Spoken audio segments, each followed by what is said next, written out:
Hola mis queridos hermanos, que la paz de nuestro Señor esté con nosotros, que su misericordia siempre nos acompañe y siempre nos ayude. Vamos a hablar de cómo fue el rechazo final y formal de nuestro Mesías. Al terminar la preparación de sus discípulos para el rechazo que Cristo iba a padecer y que ellos sufrirían justamente con él, Jesús empieza su viaje para Jerusalén. Ya no habrá paso atrás, ha definido su destino y se dirigía hacia ese fin. 19:1 al 25:46. Los demás del libro lleva al lector hacia la muerte de nuestro Señor Jesucristo y sus consecuencias para Israel. La presentación formal del Mesías, 19:1 al 21:7. El camino de Jerusalén. El viaje de Cristo a Jerusalén manifiesta dos propósitos. Jesús va a presentar formalmente frente a la nación como el Mesías. A la vez se observa los planes hechos por los líderes del pueblo con el fin de negar la evidencia y pararlo. Las dos verdades se habían predicho y se habían demostrado, pero este viaje hacía oficial tanto la presentación como el rechazo del Mesías. La pregunta en cuanto al divorcio. Jesús provee varios incidentes públicos como base para instruir a sus discípulos de nuevo. 19:1 al 20:16. Al regresar de Jesús de Galilea a Judea, la multitud de nuevo le siguieron. Los fariseos también estaban listos con la prueba. Esta prueba tenía que ver con el divorcio. Los fariseos pensaban obligarle a meterse en medio de una controversia delicada contemporánea. La escuela de Samaí apoyaba una interpretación estricta de la ley mosaica. Solo permitía el divorcio por causa de la infidelidad matrimonial. El otro lado de la discusión estaba la escuela de Hillel, que interpretaba la ley libremente y permitía el divorcio cuando el hombre no estaba satisfecho con la mujer por cualquier motivo. Sea cual fuera la respuesta de Jesús a tal pregunta, tendría que ofender a algunos de sus seguidores. Sin lugar a duda que Cristo apoyaría la interpretación más severa de Samaí y así ofrecería a la mayoría del pueblo, incluyendo Herodes, quien había permitido la muerte de Juan por razones semejantes. Nadie esperaba la respuesta que Jesús le dio. Demostró que su énfasis estaba equivocado. Buscaban excusa para obtener el divorcio. El plan de Dios para el matrimonio fue que no hubiera ningún divorcio. Habían convertido una ley que Dios dio para proteger a la mujer de los abusos ya existentes en una excusa para divorciarse de la esposa. Dios nunca la dio con este fin. Lo que Dios justo no lo separa el hombre. Esta discusión del matrimonio despertó una inquietud en los discípulos acerca del matrimonio. Habían entendido correctamente que Jesús le decía que frente a Dios no había base para el divorcio, así que la posibilidad del matrimonio malo les da miedo. Una conclusión lógica sería mejor no casarse. Jesús les indica que su conclusión podía ser válida para quienes pudieran aceptar esa alternativa como su estilo de vida. Quienes no pueden mantener la pureza frente a Dios de esta manera deben casarse. Sin embargo, ellos deben reconocer la naturaleza permanente del matrimonio y no buscar un escape por medio del divorcio. Razonemos. Cristo se dirige más a la actitud de ellos en cuanto a la ley y en cuanto al matrimonio que al tema del matrimonio en sí. Sin embargo, el pasaje enseña claramente que algunos principios en cuanto al matrimonio que se deben observar. Busque la base del matrimonio que Jesús señala. ¿Cuáles son las aplicaciones de estos principios para su propia vida? ¿Cuál actitud o acción debe cambiar en su propia vida en base al concepto de matrimonio? La interpretación de los niños, 19:13 al 15. El segundo evento público que Jesús utilizó para instruir a sus discípulos resultó de muchas personas que trajeron a sus niños a Jesús para que le impusieran las manos y que oraran por ellos. La motivación de tales personas no se explica. Los discípulos estaban molestos porque los niños interrumpían los asuntos mayores importantes que Jesús debería hacer. Jesús aprovechó la oportunidad para enseñarles que no debe estorbar a los niños que quisieran acercarse a Él. Más bien, todos los que quisieran acercarse a Él tenían que hacerse como los niños para poder entrar al reino. El reino se compone de los que se acerquen a Cristo tal como son los niños. La pregunta en cuanto a la vida eterna, 19, 16, 20. La tercera oportunidad para instruir a sus discípulos empieza cuando un hombre le pregunta qué tiene que hacer para la vida eterna. Jesús trata de señalar el énfasis equivocado de la pregunta al dirigir su atención a él mismo. 19, 16, 17a. El bien acerca de su pregunta se encuentra en Dios, no en su propia obra. Ha preguntado Jesús en cuanto a las buenas obras porque se ha fijado en el carácter de Jesús. El Señor quiere que se dé cuenta de que ese mismo carácter que provee la clase de justicia que se necesita para entrar al reino de Dios. Cuando el hombre no comprende ese mensaje, Jesús trata de ayudarles a entender que su propia obra podrá satisfacer la norma de Dios. 19, 17, 20. Señala la enseñanza de la ley que Dios dio para revelar el pecado. Si quieres obtener vida, tienes que obedecer a todos los mandamientos divinos. De nuevo, el hombre no comprende lo que Jesús le quiere enseñar. En vez de recordar que no puede cumplir cabalmente, preguntas cuáles de las leyes debe obedecer. Jesús empieza con las leyes generales presentadas en los 10 mandamientos. El hombre, al pensar solo en el cumplimiento externo de la letra de la ley, dice que siempre la ha vivido así. No conoce que es pecador, está ciego en cuanto a su pecado. En vez de discutir su profesión, Jesús mete el dedo en la llaga. Lo esencial del problema del hombre es que no ama a su prójimo como a sí mismo, quiere su dinero más que a su prójimo. Más significativo todavía es que el hombre quiere dinero más que la vida eterna. A no ser que conozca el verdadero valor de las posesiones y de la vida eterna, Jesús jamás buscará la salvación que se encuentra en Cristo. Jesús utiliza el caso de este hombre para enseñar a sus discípulos. Ellos podían creer que quienes tenían recibido más bendiciones de Dios agradecerían más lo que Dios le había dado. Tales personas son los primeros en querer seguirle. Sin embargo, Jesús le demuestra que los ricos no siguen a Dios porque confían más en su dinero más que en Dios. Quienes confían en sus posesiones no podrán confiar en Dios.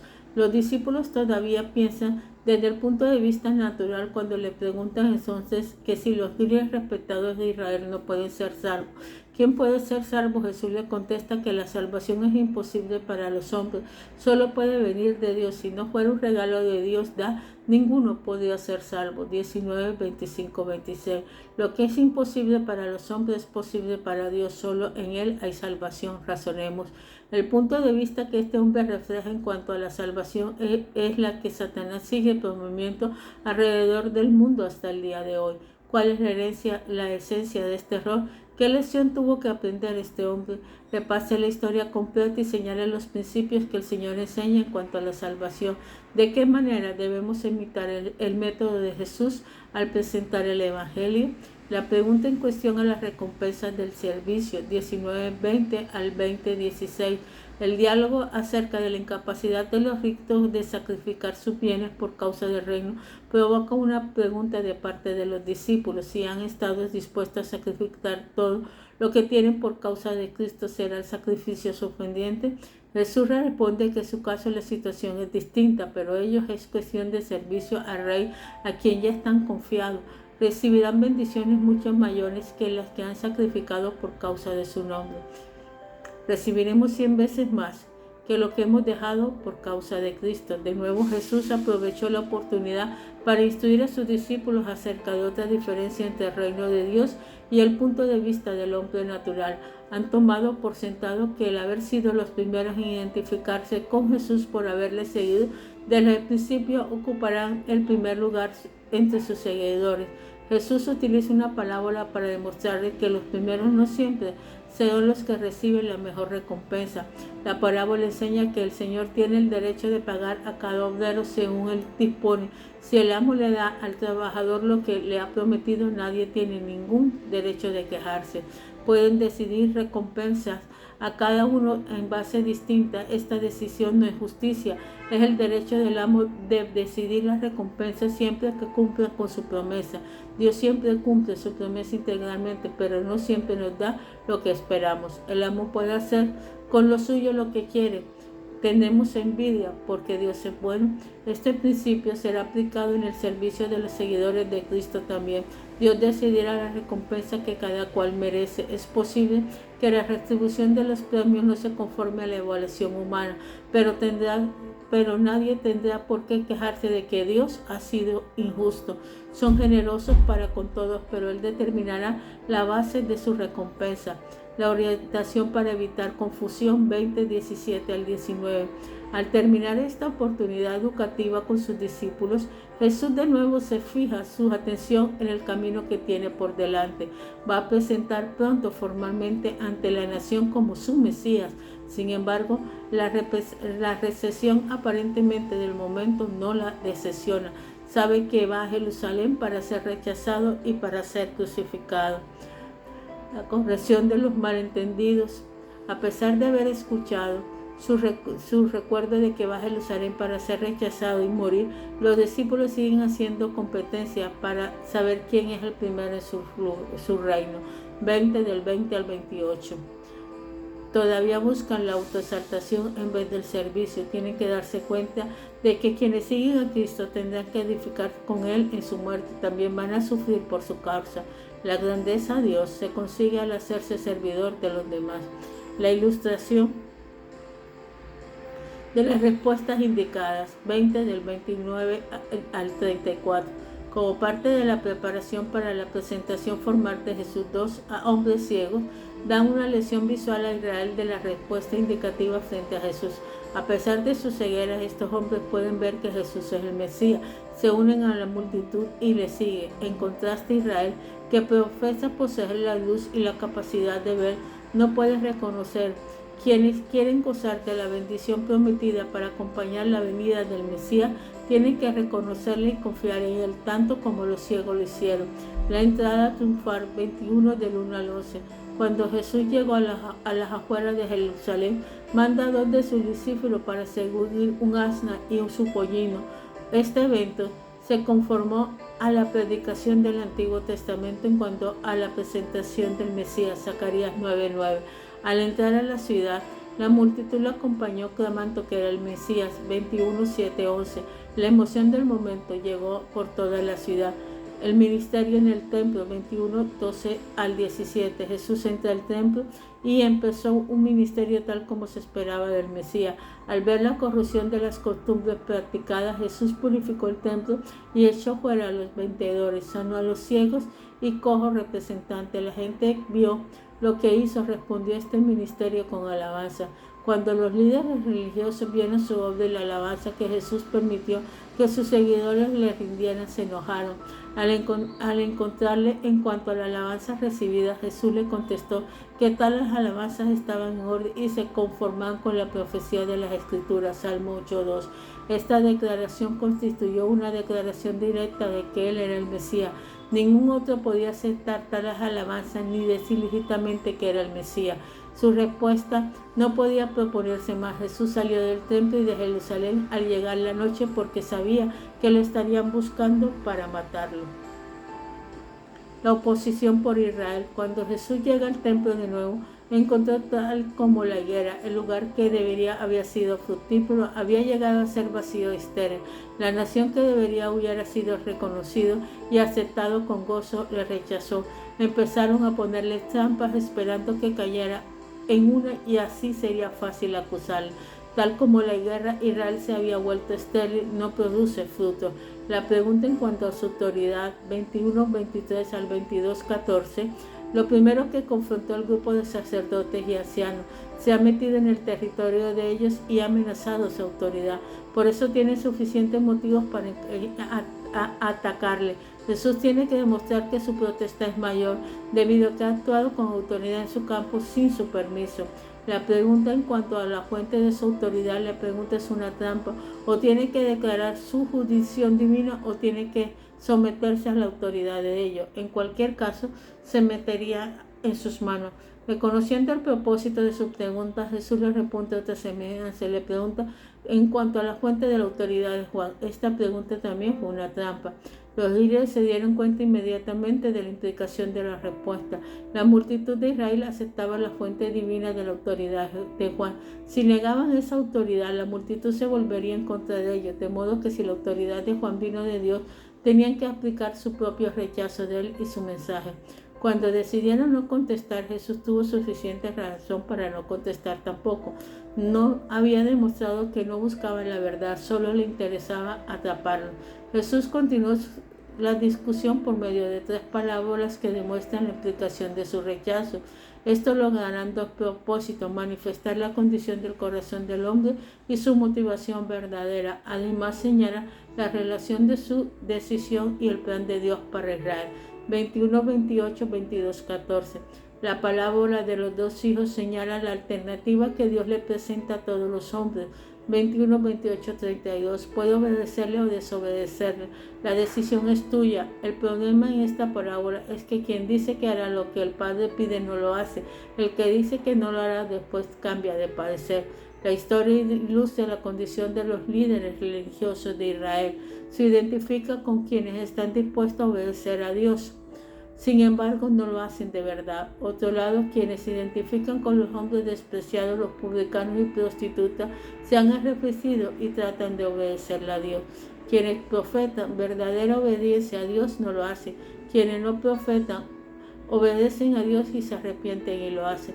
La parábola de los lavadores malvados demuestra la verdadera naturaleza del servicio religioso de los líderes del pueblo.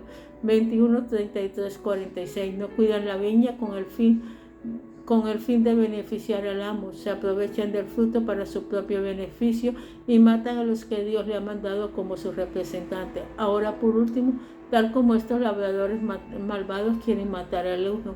A causa de su ofensa contra el dueño y su hijo será juzgado y les será quitado el terreno. Por difícil escapar del punto principal de la historia, los líderes reconocieron el ataque que Jesús le entraba y se enojaron, buscaron la oportunidad para matarlo. Los labradores quieren ayudarse de la viña matando al hijo para lograrlo. La palabra de los invitados indispuestos demuestra la consecuencia e implicación de sus decisiones. Dios le había avisado que la hora había llegado para la fiesta de boda que habían prometido. Cuando Dios le mandó el aviso, no querían asistir. Dios, quienes invitó a la fiesta, no estaban dispuestos, se dará su lugar a otros de afuera. El resultado de su negativa a la invitación es entrar al festín, que sería que Dios llamaría a otros para ocupar su lugar. Juzgaría a quienes habían sido invitados, serían matados y sus cuidados de quemarlo. La profecía fue cumplida a través de la salvación de los gentiles descrita en Hechos y la destrucción de Jerusalén en el 70 DC. De nuevo, los líderes religiosos comprendían perfectamente bien el mensaje de Jesús. Le preparó otra trampa para que lo acusaran. Esta trampa se presenta en la siguiente pregunta que le hicieron, la pregunta en cuanto a los impuestos. Los líderes mandaron a sus discípulos juntamente con los herodianos, quienes apoyaban a Herodes, con el fin de pararlos. Se observaba a través de esta confrontación el deseo de callar a Jesús, une a aliados extraños. Normalmente estos se oponían, pero ahora comprendían el mismo deseo. Decidieron presentar los impuestos romanos como una nueva trampa. Fue otro asunto delicado.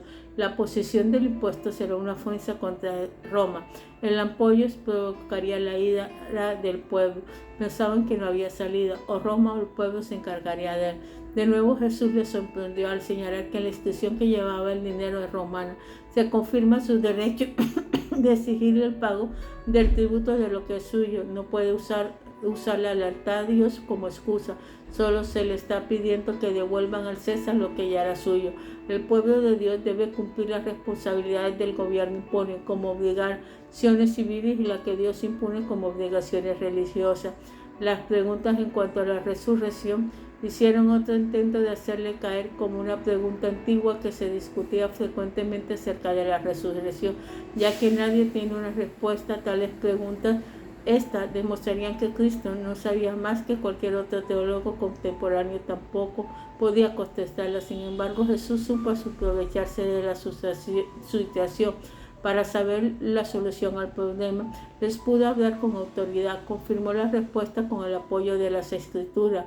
La capacidad de Jesús de hablar con autoridad en cuanto al tema como este le distinguió de los demás puestos de Israel. Otra vez Jesús se maravilló a los oyentes. La pregunta con respecto ¿cuál es el mayor mandamiento? Los fariseos hicieron su último intento de atraparlo con la pregunta en cuanto al mandamiento mayor. Había sintetizado la ley en 613 reglas específicas, aunque el Antiguo Testamento en sí dio base para resumir la ley de la misma manera que Cristo lo hizo. Deuteronomio 6:5, Levítico 19:18. Habían perdido el énfasis unificado de la ley en su cerro por la tradición. Jesús demuestra su comprensión de la ley tanto en sus detalles como en su esencia. En los dos casos, el amor es el centro. Primero, el amor hacia Dios y segundo, el amor hacia el prójimo. Las preguntas sin respuesta, 22, 41, 46. Cuando los líderes terminaron sus preguntas, Jesús demuestra su superioridad al hacerle una pregunta que nunca habían podido contestarle. Preguntas señalan de nuevo que Él es la respuesta que ellos buscan, pero que no tienen interés en averiguar la verdad. Los líderes buscan la verdad, solo querían atrapar a Jesús. Jesús le llama a reflexión sobre lo que David quería decirle al llamarle al Mesías su Señor. Salmo 110:1. No saben la respuesta, sin embargo, no le preguntan a Jesús tampoco. No quieren saber la respuesta. Jesús quiere que se den cuenta que hay algunas verdades en cuanto al Mesías que no entienden. Si vienen a Él, les puede explicar las cosas que no han comprendido. Su actitud hacia esta confrontación se señala en la conclusión a esta discusión. Les ha vencido rotundamente. La sabiduría de ellos no puede compararse jamás con la sabiduría de Jesús. En adelante decide mejor evitar tales situaciones. Nadie puede responder nada, ninguno se atrevía a preguntar más. Razonemos. La relación de los líderes frente a las respuestas de Jesús revela mucho en cuanto al corazón del hombre. Muchas veces, a pesar de la evidencia clara, buscamos pretextos para seguir nuestro camino. No nos interesa la verdad, estamos convencidos de lo que queremos.